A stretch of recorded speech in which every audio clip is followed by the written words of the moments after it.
Would you leave everything behind to chase your dreams? Have you ever felt stuck in a job that just did not value you? Hey, sophisticated babes. Today I want to talk about something that's deeply personal and super transformative between balancing motherhood, leaving a toxic job, and pursuing your passion. Let's dive right on in, y'all. So, my life before the decision. Everything at my job was cool until it wasn't. I actually started that job back in October of 2023, and I was told in the beginning that I would be in office. I would have to come in every day, Monday through Friday, and my original work schedule would have been 8:30 to 5, and I was fine with that. Over the course of the first year, everyone in my office suite, they would work from home. They would do a pop in here and there, where they would come in at least like once a week or maybe once every 2 weeks or whatnot. By the end of year one, it started to really bother me because I felt like that I was missing out on so much time with my children. I was missing out on so many different events. I was missing out on just everything that I had been used to going to before. It just made it seem like I felt alone a lot in the workplace. It was starting to affect me because it was like everyone else gets to be home with their children and work, or they get all this leeway, they get all this, but then when it comes to me, I'm just supposed to be in office Monday through Friday. I was at the company under contract. So the problems really started back in March of 2024. Every day began to feel like I was walking on eggshells, and I just could not escape that. Like I'd work 1 to 2 weeks, and then for the next month, I would be drained and tired and didn't want to be bothered. There were literal days, y'all, where I would sit in the car 10 minutes before my shift and cry and bawl my eyeballs out and just pray to God that another door opened up or that a breakthrough happened, because it was just a lot. And I think a lot of the problem was when I first went to the job, I showed my whole hand, meaning that I showed everything that I was capable of doing. I was really, really fast at turnaround times. I was given certain projects and things, and I would get that done right away. And then it seemed like over time, my supervisor caught on and she would just pile more and more and more work on top of me, which left me feeling drained. The issue wasn't the work, it was the micromanaging. What came to it was I have my own way of doing things and I have my own checklist. I'm very organized with how I do things in the workplace. And she knew that. But it seemed like she wanted things her way or no way, when to me it didn't matter. As long as the work is getting done, as long as every spreadsheet's getting touched, as long as if I had to do any type of return callbacks, I would do that in the beginning of the day. But it just seemed to be nitpicking. Can you do this? Can you do that first? Can you prioritize this? Can you do this? Can you do that? So I'm like, girl, back up. I have this. Y'all's reports look amazing. Don't fret. And that's another thing. They would take credit for my work. And I was just not okay with that. I was okay with that until I wasn't. Because it was like, here I am working to the bone, and y'all are taking all the credit for my work. No, ma'am. I got tired of that real quick.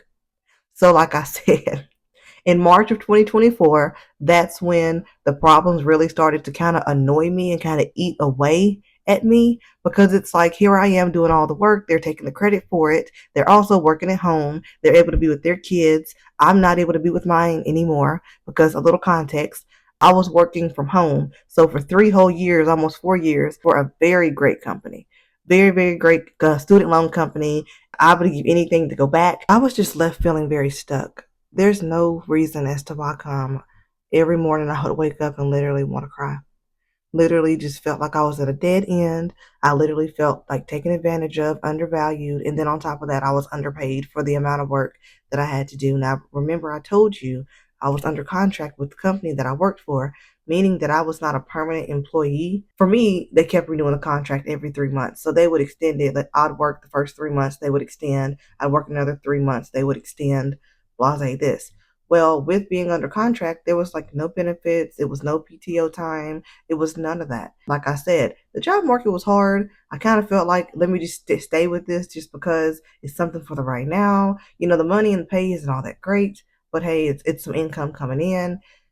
At some point, I needed to start seeing my worth. At some point, it's like, where am I getting with this? Like, I feel like I'm barely afloat. I feel like I'm not happy. This is not something I can see myself doing the rest of my life. And it's evident that I'm being used and they're playing in my face.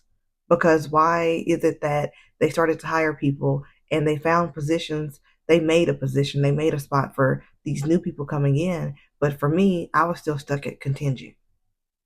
Come on now. Come on. I knew it was time to go. So then November of 2024 rolls around and I'm in the office sitting at my desk working, and one of my colleagues come up to me with her over the ear headphones on, and she's telling me, she's like, "Hey girl, you'll never guess what's going on." And I said, "What's going on?" And she said, "I'm on this live call where they're making it mandatory that starting November the 18th, everyone is to start coming back into the office. You are only allowed one day off during the week. It cannot be a Monday or a Friday. It's effective starting November 18th." She was like, "I don't understand why they're doing this to us, this and that. Oh my gosh, it's going to be terrible, blah, blah, blah." That also made me upset because I'm like, so now I've done got kind of comfortable with working on my own by myself, not being bothered, and now everybody else is having to come in. I began to realize that with the changes coming with the company, I could not pour into myself effectively, nor could I pour into my children, and I knew that something had to be done. I definitely could not stay in an environment that did not value me, because if they didn't value me when I was working there, pulling all the weight on my own, I knew it was going to get worse. Micromanaging for sure was going to get worse at that point. I just already knew it was already bad enough before, but I knew it was going to get worse as they had to come in because nobody was happy about that. Nobody was happy about having to come in the office. One day I was sitting at my desk and I got to thinking, you know what? I'm not living. I'm not living. I felt like a robot autopilot. I felt like I was just going through the motions, coasting on along. At that point, I realized that I'm just surviving off whatever it is that they throw my way. In that moment, I decided, you know what? I'm going to have to take a chance on myself. So a couple weeks after everybody being into the office, my director came up to me and she was like, "Hey, Kayla, can we go off into an office suite so we can talk?" So I'm like, "Yeah, girl." So we go in there and she pretty much sits me down and she tells me, she's like, "Look, December 27th is coming up and your contract was set to end at that date, but I went ahead and I extended it through March of 2025. She said, "I want to be direct and transparent with you and let you know that I have been looking for another person to fill your position and to work full time. So at the end of your contract in March of 2025, I do want to let you know that we're going to part ways with you." That was like a smack in my face, y'all. Like, what? So all this hard work that I've been doing for the past 2 years has been taken in vain because what? What? I would have been a perfect candidate to hire on full time. I don't understand why they felt the need to use me and then discard me like I was a piece of trash or something. So in that moment, I told myself, you know what? It's time to take a chance on yourself. This is something that you've always wanted to do. Maybe it's time for you to either look for something else or to pursue your passion because they have played in your face entirely too long. Now, when she told me that, I was kind of at my wit's end with the company anyway, so I kind of didn't let my emotions show, but I kind of just wanted to walk out that day and not return. I knew that that wasn't the proper thing to do at that moment. So I just kind of took it with a grain of salt. I told her thank you for being transparent with me and letting me know on the forefront. I went out, I walked out of the conference room, I went back to my desk and continued on with my day. In that moment, I mean, did it discourage me a little bit? Of course, because I felt like, what did I do all this hard work for? They're sitting over there bragging on their team's calls about the numbers and the KPIs and this and that. But your numbers and KPIs only look like that because of me. When I came in, that work was atrocious. Whoever was doing the work before me did not do what they were supposed to do. I was the reason that the team that I was on was even staying afloat. I turned that whole thing around. It was all me. At some point, enough is enough. So I quit. I told them that I will not be returning. I let them know this past week, thank you so much for your time, but this just isn't working out. I wish you the best with whoever it is that you put in my position, but I will not be returning back to the corporation. When I tell you guys, they blew up my telephone.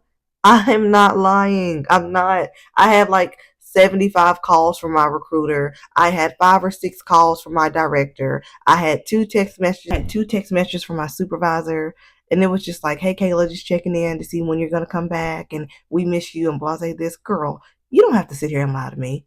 You missed my work, and she was lying, y'all. She didn't miss me. They missed my work. They knew the type of value that I added to their team, and the minute that I said that, it's like they went into a frenzy.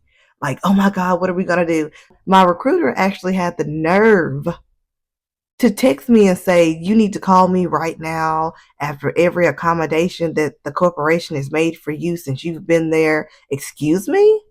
What about all the countless hours I've put in for that company? What about all the countless hours I put in to get the workload turned around? What do you mean? But you know what? I felt like he wasn't even worth it. I felt like it wasn't even worth it to even go down that rabbit hole. So I decided to choose myself. I didn't respond. I didn't even specify this with y'all, but I was going on 3 weeks without pay. Now remind you, they just came into the office November the 18th. My director was rejecting my timesheets because she said that my hours were incorrect. My timesheets were never a problem before. When everyone was working from home, she would prove them, this and that. I don't know what she was using to verify the time, but honey, I had no reason to steal any time, period. That is what pushed me over the edge. Don't play with my money. Don't play with my children. Don't play with my heart. And don't play with my money, period. When I spoke up and I told my recruiter about it, right before I told them that I would not be returning, the only thing that they told me was, well, maybe it was a miscommunication. What do you mean? I'm going on 3 weeks without getting paid. I get paid weekly. Like, what do you mean? Don't toss this back around like it's my fault. It's not my fault. What? Any other time she approved it, and it was the same hours that I've worked from the get-go. Life after quitting has been amazing, y'all. It's been absolutely amazing. I feel very present. I feel very aware and alert. I feel relieved. I don't feel stressed. I don't feel the tension in my shoulders. I feel very free. I feel like I can show up for my boys in ways that I used to, which that's always been the biggest thing for me because I love to be there and be present for them in every way that I can. I've always dreamed of becoming a content creator for YouTube. I'm very happy. I'm very hopeful. I'm very happy. I'm very cheerful, and I'm excited to see what opportunities could open up for me. So I say all this to say, if you're ever in a situation that's holding you back, take that leap. Take that leap of faith. Trust me, it's worth it. Start small, believe in your vision, and trust that things will fall into place because it will. Thank you, Sophisticated Babes, for listening to my story. I hope this inspires you to take that leap. You just have to believe in yourself. Thank you for watching. If you enjoyed this video, go ahead and give it a thumbs up. Be sure to subscribe and leave me a comment down below. I do want to know, have you ever thought about stopping something to chase your dreams? Let me know in the comments. Thank you for watching. Bye.